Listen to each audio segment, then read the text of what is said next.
Dear students, in last class we discussed about relation. Now we continue this topic and we are taking function. What is function? First of all, so हम इसके definition लिखते हैं. देखिए, function a special relation means function भी एक relation ही होता है, लेकिन ये special relation होता है. क्या speciality होती है इसमें? Defined from set A to B such that or if every element of set A has unique image in set B. मतलब सेट A के हर एलिमेंट की सेट B में कोई न कोई इमेज हो और वो यूनिक हो. यूनिक का मतलब एक एलिमेंट की एक से ज्यादा इमेज नहीं हो, और अगर ऐसा हो तो वो फंक्शन नहीं होगा. रिलेशन तो होगा लेकिन वो फंक्शन नहीं होगा. इसलिए हम इसको कहते हैं special relation is a function.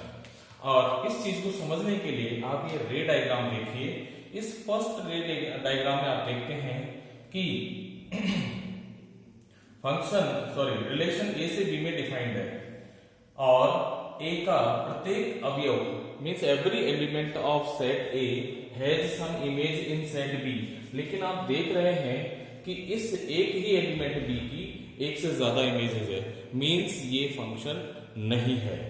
इसके बाद सेकंड को देखिए. इसमें सेट ए में एक एलिमेंट फ्री है, बाकी सब में इमेज यूनिक है, ऐसा कोई दिक्कत नहीं है. लेकिन सेट ए में एक एलिमेंट फ्री है, इसका मतलब ये फंक्शन नहीं है. मींस प्रत्येक एलिमेंट के लिए, एवरी एलिमेंट के लिए यूनिक इमेज होनी चाहिए. तो इसमें यूनिक इमेज नहीं है, लेकिन इसमें एवरी एलिमेंट के लिए नहीं है. अल्टीमेटली दोनों ही रिलेशन तो है लेकिन फंक्शन नहीं है. अब आप इसको देखिए. For every element of set A has unique image in set B. Means कोई एलिमेंट फ्री भी नहीं है और एक एलिमेंट की एक से ज्यादा इमेज भी नहीं है, इसलिए ये फंक्शन है. और इस केस में आप देखिए, एक एलिमेंट की यूनिक इमेज है हर एक एलिमेंट की, और ये फंक्शन है. अब इसमें इस फंक्शन को ऑर्डर पेयर की फॉर्म में, और you can say roster form में आप ऐसे लिखेंगे. ए की इमेज L, B की इमेज M, C की इमेज N, D की इमेज P, और इसको रोस्टर फॉर्म में ऐसे लिखेंगे. इसी तरह से इस फंक्शन को भी आप लिखेंगे. A की इमेज M, B की भी M, C की N और D की P. और फंक्शन का नोटेशन, अब ये फंक्शन A से B में डिफाइंड है, तो अगर मान लो वो फंक्शन डिफाइंड है, उसका नाम है f, तो it is defined from A to B, तो उसके लिए इसको ऐसा लिखा जाएगा f defined from A to B और f defined from A to B. Notation या तो ये यूज करते हैं या ये यूज करते हैं, दोनों का एक ही मतलब होता है. अब नेक्स्ट पॉइंट आता है इसमें, domain and range of the function. Suppose a function f defined from A to B where set A having elements A B C D and set B having elements P Q R. In arrow diagram, this function is defined like this: A has image P, B has Q, C has Q, D has Q, and R is three element in second set. If this function we want to write in roster form, then it will be A comma P, B comma Q, C comma Q, and D comma Q. Now, इसी को दूसरे form में ऐसे भी लिख सकते हैं. F a equal to p, f b equal to q, f c equal to q, and f d equal to q. इसका मतलब होता है image of a is p, image of b is q. Also we can read pre-image of P is A. Similarly in this, pre-image of Q is B, etc. So this is the way of presentation of function. In general,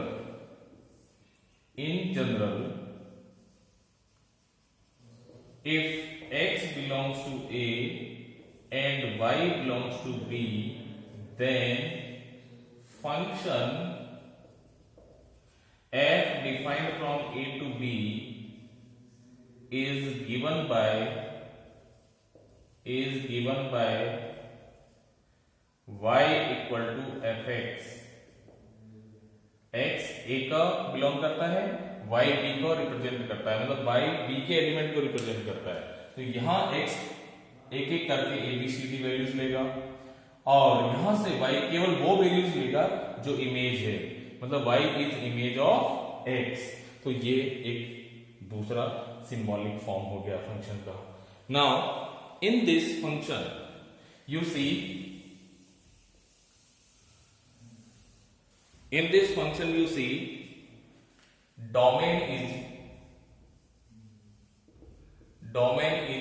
set of values of x.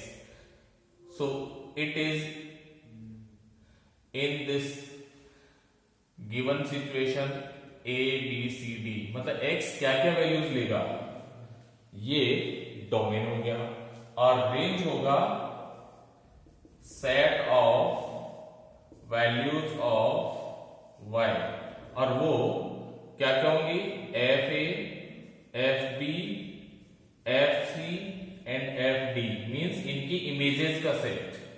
और यहां पर F A क्या होगा, F A होगा यहां पर p, F B क्या होगा, एफ बी होगा q, एफ सी क्या होगा वो भी q, एफ डी वो भी q। तो इसलिए बार बार लिखने की जरूरत नहीं है क्योंकि सेट फॉर्म में हम एक एलिमेंट को एक ही बार लिखते हैं। तो इस तरह से करके ये डोमेन और रेंज हो गया। और इसमें सेकंड सेट जो b है उसको कोडोमेन कहते हैं। Codomain is set b। So in this way these are domain, range and codomain of the function.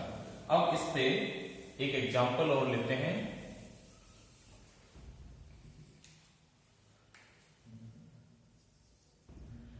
Let A be any set, A be any set having elements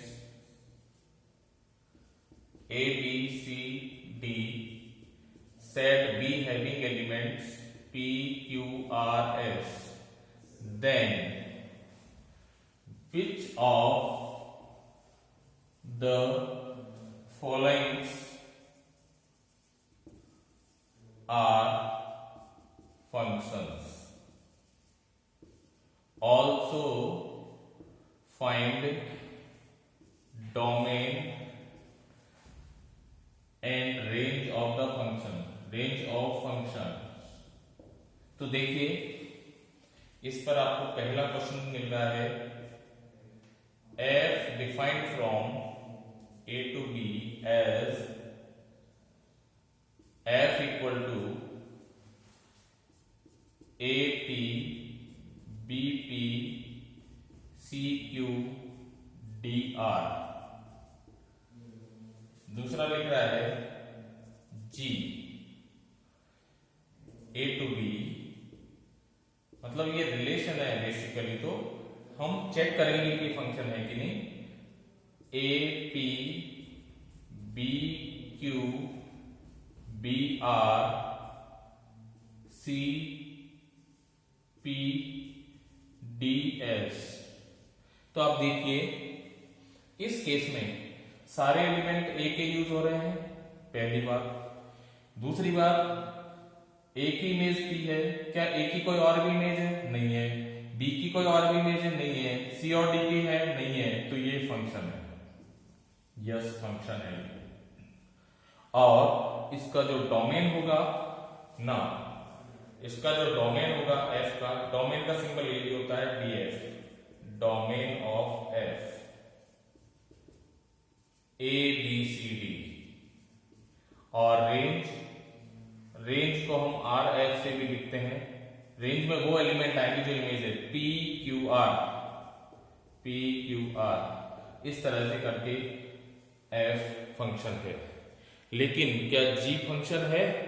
तो आप जी के लिए देखिए, ए की इमेज पी, बी की image Q, B की image are, तो B की दो इमेज है, इसका मतलब हुआ कि जी फंक्शन नहीं है, not a function, not a function.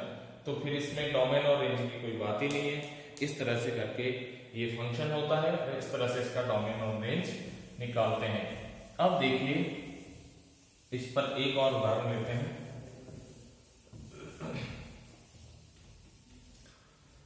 Take one more example.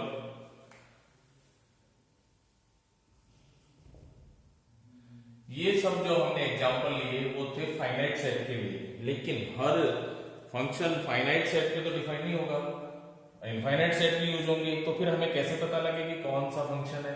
तो which of the followings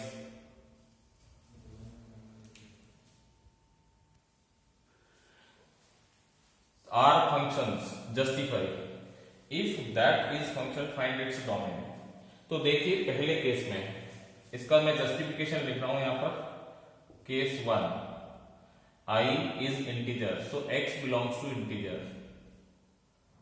Then 2x plus 3 is also an integer. Means आपको हर इंटीजर के लिए एक इंटीजर इधर मिलेगा। कहने का मतलब कोई भी एलिमेंट फ्री नहीं है, और एक एलिमेंट की दो इमेज होने का प्रश्न ही नहीं उठता।